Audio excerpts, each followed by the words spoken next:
it's supposed to feel. Good day guys, welcome back again sa ating YouTube channel na Justin Still Alive PH. Siyempre ngayong araw na ito ay we were going to check out San Ditara na tita. This is my last day here po sa Sorsogon. At ako po ay uwi na po ng Daet to do my accomplishments. Ang aking naiwang trabaho sa kubo, maglilinis tayo doon, mag-etc. Kaso tayo doon. At wala din ako internet sa kubo, kaya hindi ko din mamonitor yung ating basta. Hindi ko nasasabihin pa for privacy concern. At siyempre, check natin kasi meron po dito si natitang baboy. At ako naiwan dito mag-isa, ako mag-asikaso. So guys, malalaki na nila. Nakamiss yung aking babuyan last time. At, so, paano nga ba sabi? Babawag tayo dito, tapos ito ang tubig. So, huwagin natin siya at lilinisan.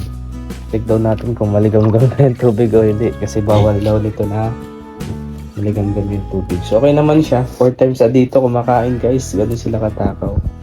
Nakamiss yung aking babuyan, kaya very familiar na po ako sa amoy Kaya, ayun, pagkatapos nagkasikaso tayo, magsaing tayo, etc.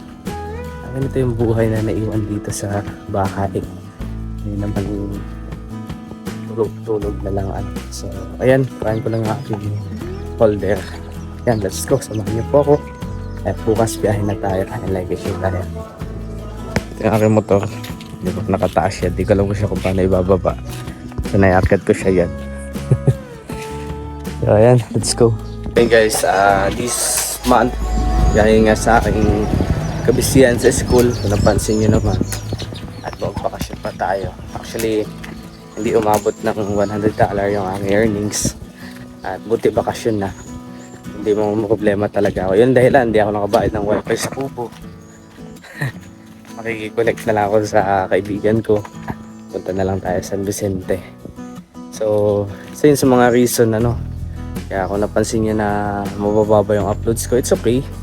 Akin naman ay basta alam kong galing sa akin, content ko, sarili ko, walang problema at walang sakit sa ulo, hindi gumamit na ibang tao. Masaya ako dun. Kaya sa mga nanonood at mapadpad sa akin channel, please don't skip ads. Yun po pinakamahalaga, at tapusin nyo po yung video. So ayan, let's go at simulan na natin ang lilinis at pagbubahog ng baboy. Mamaya excited tayo. Yes, ayan. Here's our POV. At kukuha tayo ng ating bahog. So, iba kasi yung ratio at iba yung pagbabahog din na tita sa pagbabahog namin. Ako kasi 2 times a day lang at saka may computation. Actually kasi may mga iba-iba naman kasi mga nagbababoy guys actually. There are starter pa lang sila. Magkakaiba yan. Mostly kasi kapag pag mga nag-partner talaga, ang ratio talaga, isang sako, isang biik, isang 1 sack, 1 head from pre-starter guys. So dahil sa anong tawag dito? Ayan siya. Dahil sa agriculture naman, may tamang ratio kasi pagpapakain. Ginagawa ng ibang mga partner, ang ginagawa nila guys is ratio sila. Alam ko 3/4 kilogram per head kapag maliit pa lang, hanggang sa 2 kilo per head na yan, hanggang sa hanggang sa grower. So ngayon lang sila. So dito sa left, yung ating palinisan muna natin. Hindi sila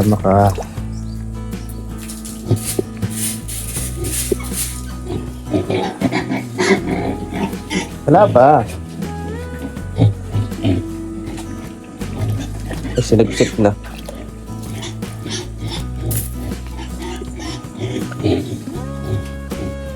Tapos papasok tayo din, dilinisan natin. Sabi! Ito. Kung ako nagbabahog, mayroon talagang measurement. Hindi basta-basta per head. Kasi yung ina-absorb ng katawan nila, sayang lang. Depende kasi sa capacity ng kanilang katawan.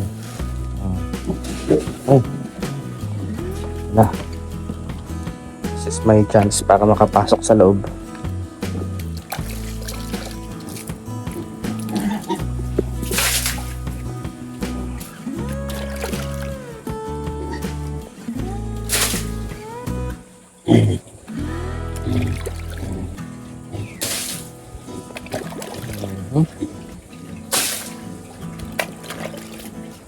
Pag ganitong mataang lugar, dapat talaga maya ang linis.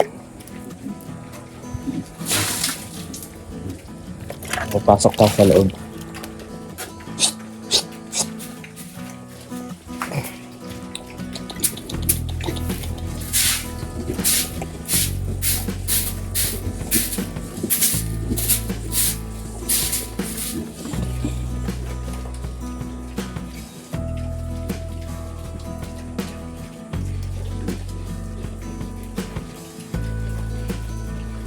Dito yatang pagkain sa kabila.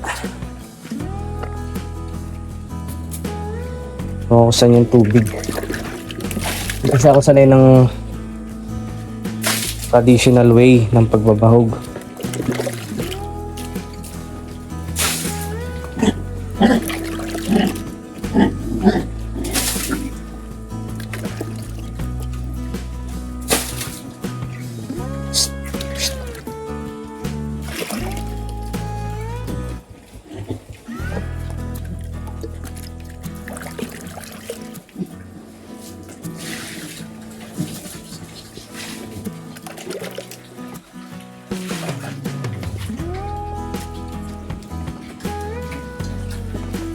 Gusto nila may sabaw.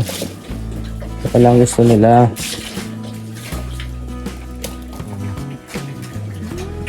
Gusto nila may hinihigop. Kaya pala inom ng inom. Ito kasi alam kung paano ito sinimulan ni na tita. Gusto nila pala ganun. Kaya pala higop ng higop doon. Bigyan pa natin. Tapusan yan.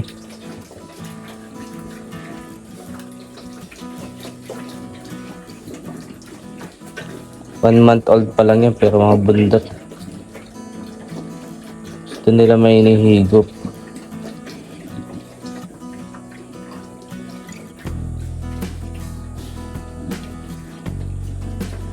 Pag-pray natin ito mga baboy na ito. We raise up. Pag-pray natin siya guys. Lord God, akin ang awa. Panginoong Sus, Panginoong Banal. Panginoon na makapangyarihan sa lahat. Huwag kang pinagpala sa lahat. Ama naming nasa langit. Yes, my Lord. We ask you something, my Lord. For provision, for protection sa mga baboy na ito, Panginoon. Nawa, this is a business or as maliit na pinagkakitaan ng aking mga magulang at ng aking mga tiyain so that lumaki sila ng masagana, magbunga at makapagbenta sila ng maayos, maging successful ang baboy na ito. Walang anumang sakit ang dadapo sa tangkalan na ito, walang anumang bagay ang paparito, wala namang spiritual things ang pupunta sa tangkalan na ito. I pray na maging successful, maging worth it lahat ng pagod, makabenta sila na mataas, kumita sila na mataas, Panginoon. Panginoong Jesus, Panginoong Banal, I know you had something to do sa mga bagay na pinagpupray, mga bagay na ipinagkakatiwala sa iyo. I submit it to you, my Lord.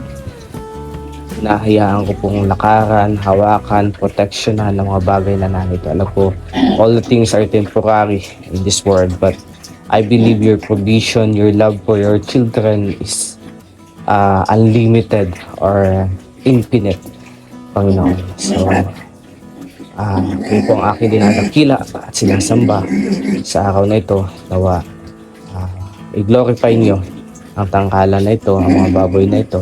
Malaking mas lalusog, malalaki, at siksik liglig na umaapong nabiyaya. In Jesus' name I pray. Amen. So kasi kinamama to guys, kinatita. So pag-pray natin, pagdali natin ito. Baka kasi sipsipin.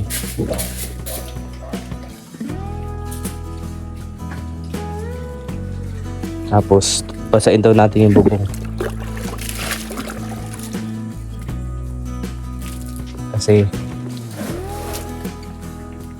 mainit.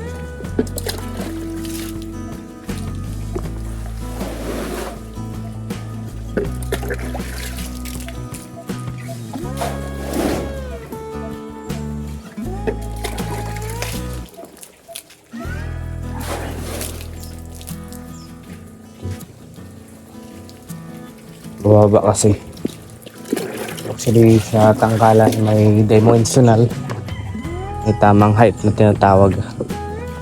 So, pag mababa, prone siya sa init, sipon. Sipon, lalo na ngayon, tag-init ang panahon. Kahit sa greenhouse, yung greenhouse ko, pinagsisihan ko kasi di ko itinaas. Problema siya. So, ganda medyo mataas yung bubong niya. Para sulit ang airflow. So guys, dito lang. Okay, shit.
Dami laman to. Wala laman yan. Tenglaw ka. Okay. Matakdag yan. Doan.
Tayo guys.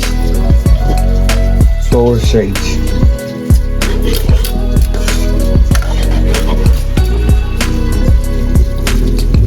Umalang.